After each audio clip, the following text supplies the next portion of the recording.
Nous étions ensemble, d'ailleurs, la semaine dernière, lorsque le premier ministre François Legault est allé de ses commentaires pour expliquer qu'il travaillait sur le retour des Nordiques à Québec. Une intrigante sortie, on peut le dire. Beaucoup de travail, c'est ce qu'on comprend, a été accompli même depuis ce temps-là. Il aurait parlé à Gary Bettman. Il y a le ministre des Finances qui également se mêle du dossier. Il a rencontré des investisseurs potentiels.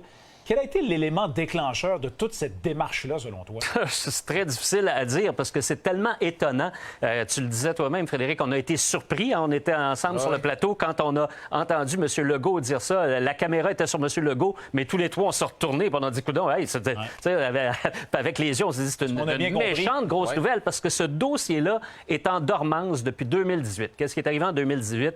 Jeremy Jacobs dresse le bilan de fin de saison des Bruins de Boston et tout à coup, Dieu sait pourquoi il décide de se lancer dans une charge sur Québec en disant Québec n'a pas un marché pour la Ligue nationale, c'est pas assez gros et tout. Bettman tente de rapiécer un peu les pots cassés en disant il parlait pas au bon nom de la Ligue, mais tu sais, on est quand même très influent au sein du bureau des gouverneurs. Alors depuis ce temps-là, c'est silence radio dans ce dossier-là.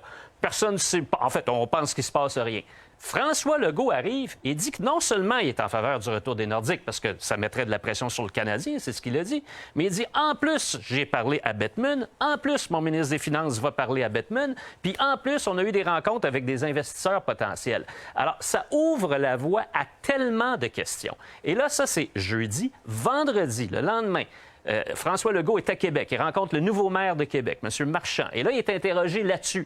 Et il dit, il faut maintenant savoir, est-ce que M. Pelado est toujours intéressé à investir 700 millions et plus dans une équipe de hockey? Donc, il lance quand même, tu sais, depuis le début, on pense que oui, mais là, il ne veut pas en posant la question. Il laisse planer un doute là-dessus. Alors, où on s'en va à partir de là, ça va être intéressant de suivre ça. Parce que, pour ajouter au fait intriguant de cette sortie-là de M. Legault, Ray, c'est que M. Bettman n'a jamais parlé d'une expansion éventuelle dans sa ligue. Puis tu peux pas aller à 33 équipes parce qu'un chiffre impair, ça fonctionne pas. Faut que tu te rendes à 34. Ouais, c'est ça qui est intriguant aussi, là. Ça prend trois choses pour une expansion. Ça prend un marché avec une culture puis une histoire, puis Québec a ça.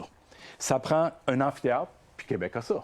Et ça prend un groupe de propriétaires ou un individu leader là, qui a les poches profondes puis des ressources. Puis honnêtement, ce sont les trois critères les plus importants.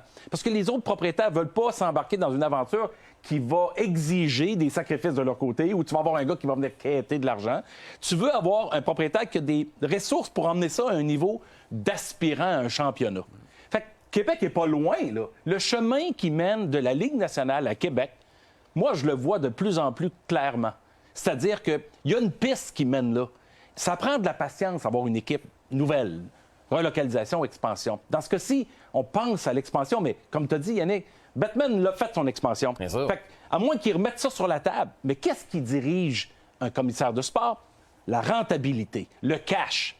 Si le chiffre est bon, le chiffre voulant dire le prix pour une équipe d'expansion, qui pourrait toucher jusqu'à 1 milliard US, compte tenu de l'inflation qu'on voit depuis des années, ah ben là, toutes les choses sont possibles. Du côté de M. Legault, M. le premier ministre, il y a peut-être un spin politique là-dedans. Mais il y a une chose, le gouvernement est là aussi pour générer des revenus, pour créer de l'emploi, pour remplir et rentabiliser le centre Vidéotron. Mais là, attends un peu, tu as parlé de 1 milliard pour la prochaine concession, peut-être? 500 pour Vegas, 650 pour Seattle. Et 650...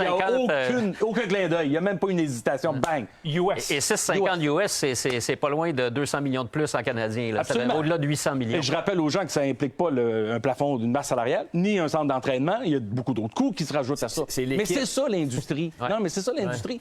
Puis je suis sûr que, compte tenu de la rareté des équipes disponibles, il devrait y avoir quelqu'un qui serait prêt à signer un chèque pour $1 milliard. Parce que là, tu rentres dans cette fraternité exclusive des équipes de sport professionnelles. Bon, ça semble être des chiffres tellement aberrants. Oui, mais les Yankees en valent 6,5 puis les Cowboys en valent 7. Oui, mais c'est New York. Là, on parle de Québec. Oui, mais 1 comparé à 6-7.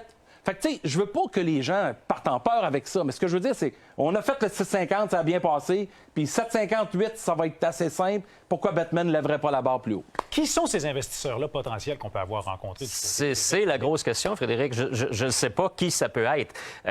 Bon, est-ce que c'est des investisseurs institutionnels, par exemple, des détenteurs de réseaux de télévision? Est-ce que ce sont des investisseurs privés? Qui sont-ils? C'est vraiment très, très, très, très mystérieux. Je pense qu'il y a beaucoup de journalistes là, qui vont se mettre à chercher pour savoir c'est qui exactement. Parce que moi, moi aussi, je me méfie d'une chose. Et je vais faire un rapprochement avec le dossier du retour du baseball majeur à Montréal. Souvenez-vous, au début, quand Stephen Bronfman a commencé à piloter ce projet-là, moi, je me souviens, j'étais à une conférence de presse une fois, puis j'ai dit, M. Bronfman, si ça coûte 1,5 milliard, 2 milliards de dollars, allez-vous être capable? Il a dit, il n'y a pas de problème, on sera là.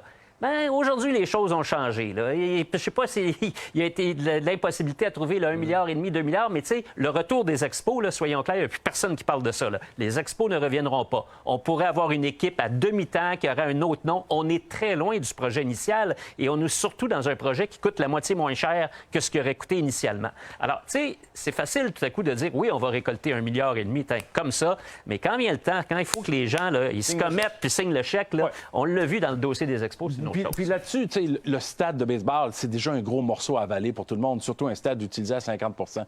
Mais quand je pense à la valeur d'une équipe de hockey aujourd'hui, puis comment la valeur des Canadiens de Montréal, puis des Leafs, puis des Rangers de New York a connu une croissance phénoménale depuis 10 ans, là. Puis quand je regarde les ententes avec ESPN puis Turner, le nouvel argent injecté dans le hockey, là, bien, c'est ça qui pousse la valeur des franchises vers le haut. Puis la job de Bettman, c'est pas de trouver un prix qui convient à l'acheteur, là. Non. C'est d'élever la barre, puis si tu atteins la barre, on va te considérer. Mais je reviens à la sortie du premier ministre François Legault. Philippe en a parlé tantôt de Pierre-Carl Péladeau, qui était là. C'était lui qui représentait... Porteur de ballon. Oui, le porteur de ballon pour le dossier du retour éventuel d'une équipe à Québec. Philippe l'a dit tantôt, M. Legault s'est interrogé à savoir si M. Péladeau veut encore investir entre quoi, 700, 800 millions, mais là, 1 milliard, si tu veux, pour ramener une équipe à Québec. Est-ce que c'est une stratégie pour le gouvernement, peut-être, de refaire les choses à sa façon, c'est-à-dire poliment, demander à M. Péladeau, êtes-vous toujours intéressé? Non. Parfait. Nous, on poursuit notre route avec d'autres investisseurs. C'est possible. Puis Philippe l'a bien expliqué. M. Péladeau, il va falloir qu'il nous donne un signe de vie à un moment donné, à savoir mesurer son intérêt dans ce projet-là. Maintenant qu'on est en 2021, puis que le gouvernement veut s'impliquer d'une façon proactive. Il va falloir qu'on repasse l'espèce de lobbying partout dans la Ligue, convaincre Bettman et Bill Daley que c'est un sujet qui est vraiment passionnant puis qu'il y a un marché potentiel. Mais à la fin, Québec, c'est un dossier qu'il faut traiter pas différemment qu'une nouvelle ville d'expansion. Quand tu parles d'avoir 33, 34 équipes, ça t'en prendrait une deuxième. Il y a déjà des villes candidates qui cherchent à remplir leur aréna, Houston en particulier. Il y a la possibilité qu'un jour, Toronto s'impose comme voulant une deuxième équipe. Il y a toutes sortes de choses qui peuvent circuler parce que c'est rentable avoir une équipe quand elle est bien gérée, puis les gradins sont pleins, puis elle est bien supportée, soutenue par l'aspect commercial des commanditaires. Maintenant, ce qu'on pourrait avoir, par exemple, c'est un transfert d'équipe, parce qu'on sait que la COVID a fait mal à plusieurs équipes. On voit qu'il y a beaucoup de clubs qui ont de la misère à reprendre le haut du pavé. Je pense au Sabre de Buffalo, je pense aux Sénateurs d'Ottawa, Phoenix ou l'Arizona, bien, c'est un cas problème depuis plusieurs années et ça le demeure. Donc ça pourrait être ça. Mais il y a des gens qui vont dire, hey, une équipe, un transfert, ça va coûter beaucoup moins cher. Pas vraiment, parce que cette théorie dans le sport professionnel, on fait payer le prix véritable en imposant ce qu'on appelle un frais de transfert. Alors, si l'équipe, le propriétaire qui la vend, il touche 400 millions, c'est pas vrai la Ligue nationale va laisser le nouvel acquéreur l'avoir pour surtout 400 millions. C'est ça, ils vont charger un frais de transfert. Dans le football, ces frais de transfert-là, les Rams de Saint-Louis qui ont déménagé à Los Angeles, ils ont payé des dizaines de millions. Parce que Ray, M. Legault a dit, si Ottawa, justement, si Winnipeg peut avoir une équipe, Québec peut avoir son équipe aussi. Mais ça, c'est des circonstances totalement différentes. Ottawa est dans la Ligue depuis 92-93. À ce moment-là, l'expansion, l'industrie n'était pas aussi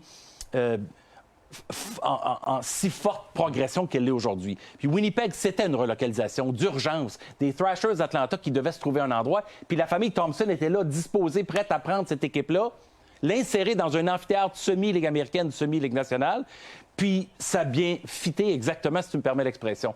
Québec, c'est autre chose. C'est pas différent, c'est pas plus dur, c'est pas plus facile, mais c'est pas parce que deux autres villes de taille moyenne au Canada ont des clubs que Québec en mérite une pour le moment. Là. C'est pas une comparaison qui est juste. On se garde une minute.